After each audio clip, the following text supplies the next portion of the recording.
Hello and welcome to the Outlifting Lounge. Thank you so much for subscribing. And if you haven't done it yet, make sure you hit that subscribe button. This is the podcast all about pride, fitness, and everything in between. So, welcome to episode 2. Wow, episode 1. I know. Absolutely blown away by all the feedback that we've had, all the positive comments. People have been DMing us, people have been dropping comments on reels and stuff we've been posting on Instagram. It's been brilliant. It's been absolutely phenomenal. I know. I am bowled over by how many people have listened to the podcast, watched the podcast on YouTube, Yeah.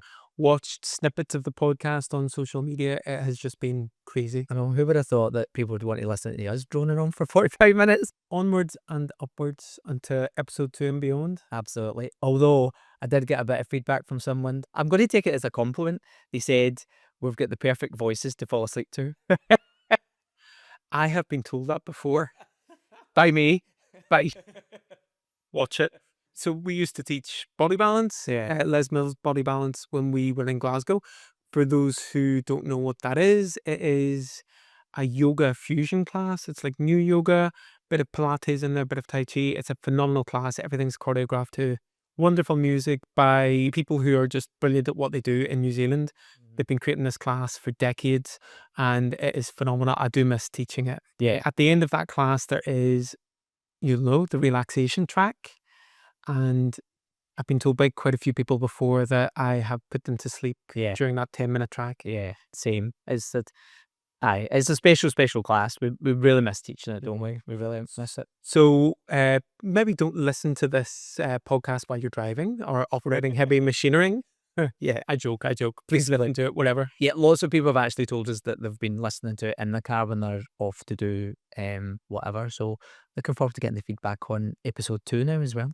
So looking forward to keeping people company on their way to and from work then with episode 2. Shall we kick off and talk a little bit about how our week has been? Yes. Well, my week has actually been taken up with replying to people on social media, which I love because I love talking to people and finding out about them and their fitness journeys, because a lot of the time we end up talking about fitness, which is amazing. Yeah, the feedback that we've been getting has just been absolutely blown away by it. So it's been really nice connecting with people that already follow us, connecting with new followers.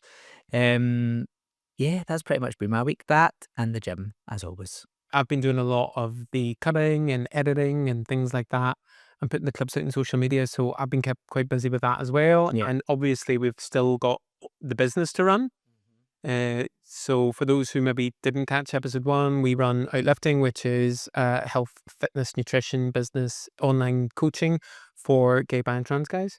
So obviously this is a side project. This is a pet project that we've launched in addition to that. So a lot of work. I think we've bitten off quite a lot, but I was going to say, after we edited episode 1, we did kind of look at each other and went, oh my God, have we bitten off more than we can chew?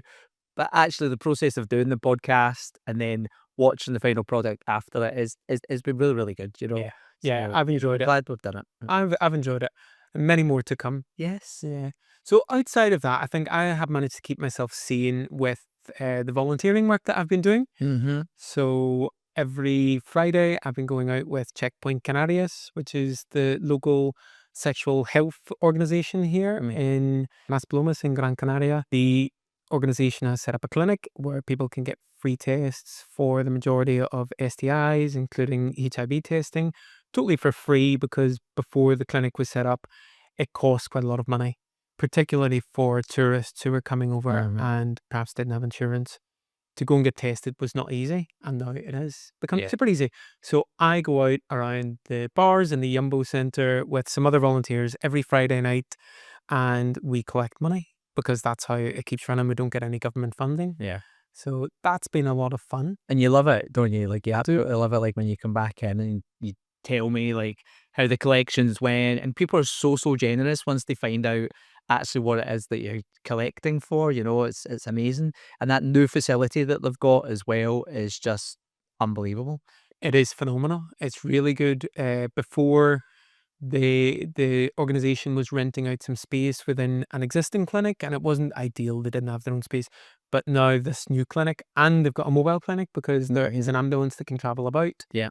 Which means that at times like Pride, the ambulance can be stationed within the Jumbo Centre, which is just really busy, and they can do some ad hoc testing for people then and there. Yeah. And it's great because it stops the transmission of sexually transmitted infections, and it lets people know their status also. So we've got to a position where around 1 in 4 of the tests are coming back positive for STIs. And I think that there's probably a number of factors for this because people are on holiday, they're having some fun, but also I think with the advent of PrEP, people are perhaps using fewer other preventative measures, and it's leading to increased spread of other STIs. So yeah, it's a really vital service, and I'm happy to play my small part in doing that as well. It's quite good. Yeah. Yeah. I love that you go out on a Friday and do that. I know, because you get the place to yourself so that you can watch murder documentaries on Netflix. Well, there is that. Yeah, there is that. But like when we first moved over here, we did say that we wanted to integrate with the local community, and that's exactly Yeah. what you're doing that out on a Friday night.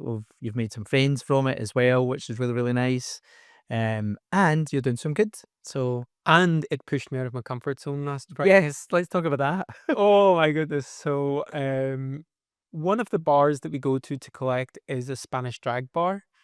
All of the songs that the drag queens perform are in Spanish. Hang on. It's not just a Spanish drag bar. It is like an institution in the Jumbo, and it's probably your favorite bar in the Jumbo. It is my favorite drag bar in the Jumbo. I love it. It's called Terry's Show Bar. Terry's show. Terry's Show. I love Terry's Show. I don't know why I love it so much. I'm obsessed with it. Do you know what I think it is? It's kind of like, like the Stand in Glasgow. It's such a like intimate venue. Yes. Like if you are sitting in the front row of the Stand, you're practically on the stage. And it's kind of like that in Terry's as well. It's a small wee locale. It's nothing fancy, let's say, and it's just so intimate, and you can look right into the drag queen's eyes, and it looks like they're absolutely singing to you. You might not have a clue what they're singing to you, but you feel like you're involved in the show. It is very good. And the drag queens that perform there are super high energy. Yeah. They've got such a following because they're so good at what they do. They're so dedicated. We have been into the Jumbo in the off season on nights when it's maybe a bit cold on a weeknight, and there's maybe only 2 or 3 people in the bar. Well, let's talk about that night in April where it was absolutely pissing down. There was water coming in. They had to move tables out of the way. The roof was leaking. It was you, me, Jamie, and probably like 2 other people in the bar, but they still gave it absolutely 100%. 100%. Yeah. So I think we made as much noise that night for them as a regular crowd because we felt we had to overcompensate and give you lots of praise. Yeah. And also, obviously, there's Miss Claudia, who is amazing, and she is the makeup artist for Supreme Deluxe, who we were talking about last week. Yes. So she is basically, anybody who watches Drag Race US will know Raven, who does RuPaul's makeup. So Miss Claudia is the Raven of Spain, basically. She goes and does the makeup for Supreme Deluxe, the host of Drag Race España. And then on Sunday, I was like, oh my God, look at her makeup. It's absolutely amazing. And we always both go, I wonder who does that. She is very talented, Miss Claudia. Her makeup skills are unreal. She goes around. I've noticed that she is going to be in Sitges soon doing like a makeup masterclass. So is she? yeah, so she just constantly travels around and does these masterclasses because she's so good at what she does. And she's doing the pre-Pride party here for One of Pride on the Saturday, which we're going to try and go to. Yes, can't wait. That's in the Hotel Ritual. Yes. We have gone off on a tangent here. The reason that we were talking about Terry's was because we go collecting there. All of the other bars that we go to are English speaking, but that's the Spanish speaking bar. And the volunteers that are out on a given Friday night don't speak Spanish. Then we can't go to that bar because we need to go and make an announcement on the microphone before we collect. So I have been learning the announcement for weeks and weeks and weeks because I love going to that bar and I don't want to miss out. Just based on the fact that there's perhaps nobody that can speak Spanish. So I've learned it. And then last Friday, I got up on stage and made the announcement in Spanish. So I'm very proud of myself. I got through it, got a round of applause, and we got quite a generous donation afterwards. So pat on the back for me. I know, well done. I'm proud of you as well. Thank you. I thought you were just about to burst into it there, but because you've been practicing it around the house. Todos y gracias, but no. No, it's like, it's nerve-wracking enough standing up in front of people to make an announcement like that, never mind doing it in a language that isn't your native language. So, yeah, well done. I'm proud of you as well. Yeah, I think learning a language is about pushing yourself out of your comfort zone, and I feel like that's what I've done. So Did it help that there was hot Spanish boys in the bar as well and you wanted to show off? always, Fair enough. yeah. So here's hoping that there's nobody else to make the announcement on many more Fridays. Yes. Although I don't think you would want to do it on Pride Friday because it's going to be absolutely rammed. And we are going to the Tropicana Beach Party as well, so you will have a few wee drinks in you. Couple of sherries. Couple of sherries. Shall we crack on with the next segment? Go for it. So, did you see the big news from Alan Cumming this week? Our pal, Alkine. He's not our pal. Well, We met him once. we met him once and I've spoke to him on Instagram a few times. He's officially a pal. Okay. So we met Alan Cumming on the way to Pitlochry one Christmas. He was in a little vegan cafe with his husband. Yeah. And we were sitting at the next table. And you tell the rest. And I was like, oh, look, there's Alan Cumming. And then we strategically met him because I was like, I said to you, you go and pay the bill. And I walked past the table because we had the dogs with us. I was like, I walked past the table with the dogs and they love dogs. And it works. We got speaking to him. And he's actually a lovely, lovely, totally down to earth guy. So this is not a flex or a brag or anything, but I have met quite a lot of celebrities and politicians and things due to the nature of my previous work. Past life. In my past life. I've met quite a few, and Alan Cumming, by far, is the most down-to-earth, nicest celebrity that I've ever met. Yeah. He is just such a good guy. He genuinely takes an interest when he's chatting with you. He has never forgotten his roots. He's never forgotten where he came from. Yeah. Great guy. Yeah, we were actually, so it was Christmas and we were on our way to the Sorcerer. So Derek and I are plant-based, if anybody doesn't know that. And Alan Cumming is plant-based / vegan as well. And we were telling that we were going there because there's a totally vegan hotel. And he was like, oh, I definitely need to go. It sounds amazing. And we were bragging to the owners once we got to the hotel. We were like, oh, we just met Alan Cumming. He said he's going to come. And she's like, oh my God, if he comes, that'd be amazing. And then we ended up going for our anniversary, I think, like later on in that year, I think it was. And We'll get into that, into the next year. So then that next year, we went for our anniversary. And the night before we went, Alan Cumming, our pal, messaged me on Instagram to say, oh, you'll never guess where I am. I was like, no way, we're actually going to be there tomorrow. But he was leaving the day that we were arriving, so we missed him.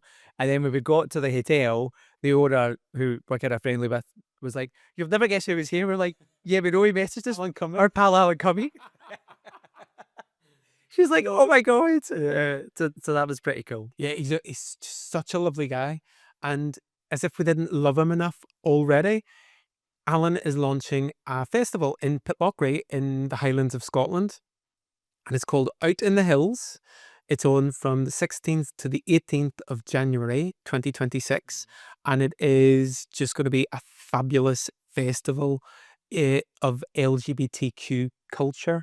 And there's some big names at it as well. Yeah, it sounds amazing. I'm raging that we're not actually going to be there because it sounds brilliant. It does. And if anybody knows Pitlochry or doesn't know Pitlochry, it's just this really small, picturesque little village in the middle of the Perthshire Hills. It's beautiful. Oh, it's amazing. And Alan, lots of really nice walks as well. Like there's that beautiful waterfall, nice places you can go out walking with the dogs and things like that. It's a brilliant place. It is gorgeous. And Alan's from Perthshire originally, so he does a lot of work in Pitlochry, doesn't he? Which you're going to go on and talk about. Yeah, so I think Alan has been the creative director of the local theatre in Pitlochry for a while now. He's decided that January is quite a quiet month anyway, and he's going to bring a little bit of fabulousness and light and sparkle to Pitlochry in January with this festival. So he has got Graham Norton's going to be there. Yeah. He's got Ian McKellen who's going to be there. Amazing. And I think numerous other people as well in conversation events. Our pal Xander Murray. Xander apparently is going to be there as well. So for those who don't know, Xander is a footballer who came out of the closet and has just shown immense bravery and leadership in that as well. He's been a really good role model for young gay guys. You know, we should actually, next time Xander's here, get him as a guest on the podcast. Xander, get your holiday booked. Come on over. We Yeah. get him tagged in this. Yeah. The last time I saw you on social media, you were looking a wee bit peely-wally, Cal. And for those who don't understand Scottish vernacular, that means a bit pale. Aye, very white. You need some sun. Come over and get a tan. Aye. And sit on our couch and be part of our podcast for the Yes. day. So as well as the in-conversation events, there's going to be a queer ceilidh, there's going to be stand-up comedy, and there's going to be DJ sets as well. I am actually genuinely raging that we can't go. I know. How about you stay here and look after Haggis, and I'll go? Because two of our pals are going to be there. Our pal Alan Cumming and our pal Xander Murray. How about I go? You stay here because you're looking a bit peely-wally as well. Wow. You could stay here and top up your tan. Trust me, I am going to be out there every day on the lead up to Winter Pride next week. Careful, you're going to end up looking like Tan Mum. I don't want that. I could be somewhere in between. So I just saw a Golden Girls book there. I was like, I'm going to be golden. There we go. That's the colour I'm going to be. Bronzed and golden and beautiful. You'll be the only person in Pitlochry in January who's bronzed and beautiful and golden. Maybe. So yeah. So I think it's really amazing that Alan's doing this. In his own words, he said that queer people have always punched above their weight. Mhm. And it's so true. Yeah. At a time when queer people are being oppressed, when we're under fire, this is positivity to the max. This is showing the very best side of queer culture, and it's about bringing the local people from Pitlochry into the theatre to experience that as well. Yeah. I love it. You know, like last week we spoke about Manchester Pride, and obviously that was quite a sad story, you know, and this is like super, super positive. So it's nice that we're talking about something positive this week. So yeah, good luck to Alan and everybody else with the launch of Out in the Hills. That is, again, that's the 16th to the 18th of January 2026 in Pitlochry, and we'll stick a link in the podcast description in case anybody wants to find out more. Yes. We have reached the fitness section of the podcast, and I think, Alan, you had found something on Reddit that you felt was interesting and you wanted to read out. Interesting is an interesting word for it. Yes. My blood's boiling about it a little bit, to be honest, but unfortunately it's the world that we live in just now. So this is from r/beginner fitness. My fitness coach is using chat GPT responses. What would you do? I know. What? I know. So here we go. I can already feel my blood pressure increasing. I have an online fitness/health coach who I check in with every 2 weeks. Red flag there straight away. For a while now, I've felt like her responses have been very generic and vague and full of over-the-top emojis. I started to wonder if she was using AI. After my check-in last week, her response started with the classic, "Absolutely, here's a friendly and uplifting response you can send to her." Classic AI. And I recognised it from Chat GPT. Clearly, she'd forgotten to remove it when she copied and pasted it to me. She deleted it soon after. What should I do? Has this become the norm in the fitness coaching world now? Absolutely not. I feel annoyed by these lazy responses, especially when I'm being vulnerable in my check-in responses and opening up about my difficulties or challenges. Absolutely. I know I could cancel my membership with her and get better service elsewhere. But I do really like having the accountability of a coach and knowing I have the deadline of bi-weekly check-ins. I pay around $200 a month for her coaching, so there's also the financial aspect in that I feel I'm throwing money away just to get robotic responses, for sure. Curious to hear other people's responses and how I should handle potentially cancelling her services. So lots of responses came through from different people, and Hopefully telling her to ditch that coach, get rid. rightly so, they're just as like flabbergasted as I am, and as clearly you. Dump her. Dump her. The person that posted the original Reddit has then come back to say, "Thanks for everyone's responses. You all helped convince me to cancel, and I'll start searching for a new coach this week." Yes. Just emailed her to let her know my intention to cancel and also told her that her services have felt too generic, impersonal, and don't match the price she is charging. Absolutely. I don't know why I always feel so guilty about cancelling memberships, lol, but I also feel relieved that that I finally said something and can stop feeling that I'm getting scammed each week. What the hell? So, first off, bi-weekly check-ins, Yep. that's not good enough. Nope. So this is not going to be an advertisement for our services, but just as a comparison, we do weekly check-ins. Mm-hmm. Our check-ins are not based on forms because it's so impersonal for an online coach or trainer to only stay in contact by asking their client to fill in a form every week and then they send a response. Yeah. That blows my mind that that level of poor service is being supplied.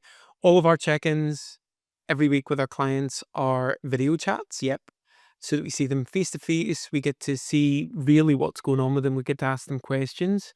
And it's only if there's certain circumstances like holidays or whatever, or if somebody has to be in work and they can't make their video chat, that we would ask them to fill in a form. And it's very rare. Mm-hmm.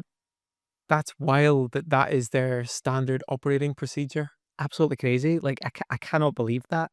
And like the reason, like when I have a chat with potential new clients, I say we have a 15-minute check-in with you every Monday because only there on that check-in I can see actually how you are, what's happening in your life, how your weekend went, what's coming up when your week ahead. It's the only way I can get a real feel for it. You could fill in a form and say everything's great, but actually it's not. And when you're having a face-to-face check-in with someone, you can tell if someone isn't doing well, you know. Absolutely. Being online coaches, we really do believe in that personal service. It's personal training. So you still get that personal service, and that's how we deliver that through our check-ins every Monday. Yeah. And I think this coach that's been spoken about in the thread gives other online coaches a bad name Oh, by yeah. association. That is an incredibly lazy coach who's just phoning it in. And I actually take personal offense because the service that we offer is so much more personalized, so much better than that. Mm. And we're not the only ones. There are other online coaches out there doing amazing things. And I know that online coaching isn't for everybody. Some people do need in-person Yeah. coaching. That's what works best for them. But for other people, online coaching is a really good solution. It fits well in their life and they get better results. And it's crazy that somebody like this can give such poor service and get away with it. I'm actually raging. So let's talk about the AI element of this. So first off, what I will say is people think that ChatGPT is intelligent. ChatGPT and other large language models are essentially a really advanced form of auto completion. So they've got a bank of data in their training data and they go into that. But these systems can hallucinate really badly and give false information. Mhm. Well, it tends to be overly biased as well, you know, it tends to give overly positive responses, and, you know, that person might not need that in that moment. Like, I've had check-ins before where we don't even talk about fitness because somebody just needs to vent about the partner or the work or whatever it is that might be bothering them, and then at the end of the check-in, they're like, "Oh my god, I feel so much better after that, thank you." And then through the week, through the chat function on the app that we use, I'll chat to them then about the fitness stuff, you know, it's about dealing with that person that's in front of you in that moment. Absolutely, absolutely. And AI cannot do that. It really cannot do that. It's wild that people are using AI at production scale for things like this that are meant to be a personal service. Quite a lot of people out there are worried about AI coming to take their jobs in this big AI revolution. Yeah. But where we stand at the minute is that AI is showing who the lazy people are because it's obvious who is using AI to do their work for them, and it is not a good place to be. There are certain uses for AI, absolutely. Mhm. Uh, I'll use it for certain things where it can take a document and it can summarize it, things like that. There are really, really good uses for AI at the minute. But to be so lazy that you're using it to generate feedback for your clients, when that is essentially your job, the main part of your job is to monitor how they're doing, to keep them accountable, to hold them accountable, to give them feedback, to guide them in the right direction, and to coach them to be kind to themselves as well, and to call them out when they need to be called out, Yeah. because we all need that sometimes. And that's what this person said on here as well. They really like that accountability part of the coaching that they were receiving. But is there actually any accountability there? All they're doing is copy and pasting from ChatGPT. Yeah, they liked the accountability from the check-ins, but actually you weren't getting the full check-in. This coach was so lazy that she didn't even think to edit the thing that she copied. She literally copied, paste, hit send. I mean, It's so bad. it's so bad. It's so bad. And like you said earlier on, it tars us all with the same brush. It's just infuriating. It really boils my blood. We have put so much hard work Yeah. into our business since we launched in January. We've set out with a vision for ensuring that the personal touch is still there, because we coach guys from all over the world, Mm-hmm. and we maintain as personal a touch as we can. We've got our own app, we've got our own back-end website that they can log into. It's got recipes and it's got digital downloads, things like that. Can I just say, not just recipes, but over 250 recipes. And we're adding more every week. But yeah, so we have put a lot of toil into the business, and we do on a constant basis, because we love doing what we do. Mm. We're very passionate about what we do. Yeah. And we are passionate about delivering a really good service for people. And yeah, it really annoys me when you hear about other people doing supposedly the same thing in the same industry and we're miles apart. Yeah. But I suppose it's good in one sense, because we know what we're doing is good and we stand head and shoulders above people like that. So Exactly. I think our results speak for themselves. And, last week we spoke about Fraser. This week I want to give a shout out to Aaron, because he has been absolutely smashing it as well. He is doing home workouts. He's not even in the gym. And he's on a weight loss journey at the minute. And every week his weight has gone down consistently. And it's amazing because he recognises that it's the long game that he's playing at the minute. And every time he comes on his check-in on a Monday, he's so happy because he's like, I've lost another pound. I've lost another pound. I'm like, amazing. That's what we want. Sustainable weight loss. And he's not having to sacrifice anything. And he'll say it himself, he was not one for working out. And it's actually part of his life now. yeah. He absolutely loves it. And it's part of his daily routine. And he was ill a couple of weeks ago and he couldn't work out for a couple of days.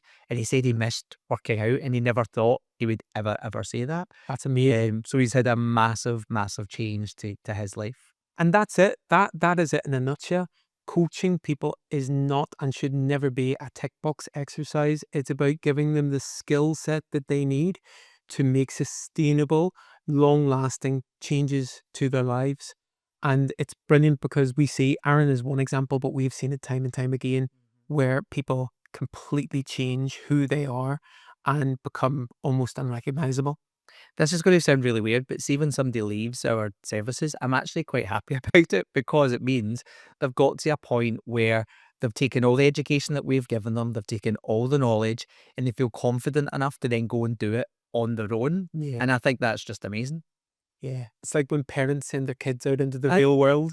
There is a real sense of pride about that, because we continue to see how they get on after the leavers. Some people end up coming back because they maybe need a bit of extra accountability, but Their goals have changed maybe, so they need yeah. help with that. Yeah. yeah.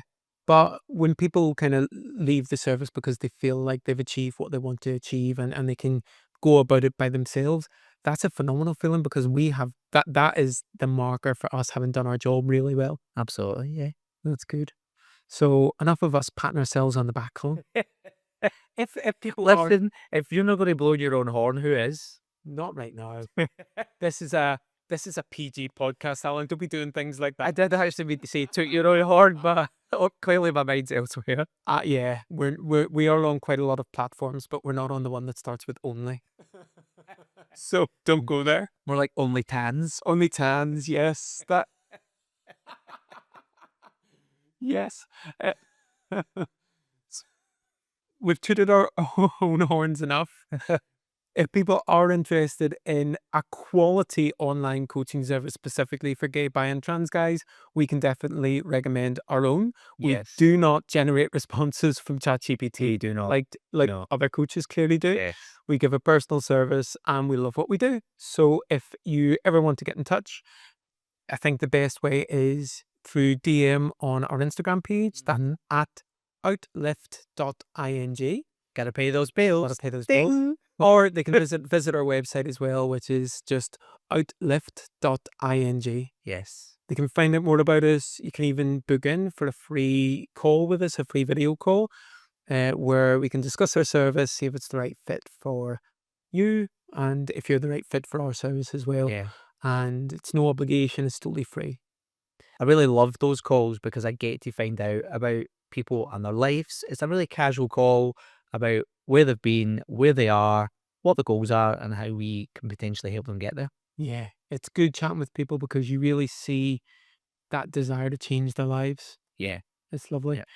So yeah, I think we have shamelessly plugged our business enough there. Okay. Let's wrap it up. That is episode 2 in the bag. Yes. Can't believe it. That's a big Can't wait milestone. until we're seeing episode 22, but Yeah. it's yeah, it's been good. This has been a good episode. And as last week, we appreciate feedback, comments, suggestions, anything they want. People can get in contact, as we said, through Instagram. And yeah, we'd really love to hear back from people. Yeah, give us some ideas on the content that you guys want to see as well. Absolutely. New episodes of the Outlifting Lounge are available every Sunday. You can help us out and stay with the conversation by subscribing on YouTube, on Apple Podcasts, Spotify, and Amazon Music. But for now, over and outlifting.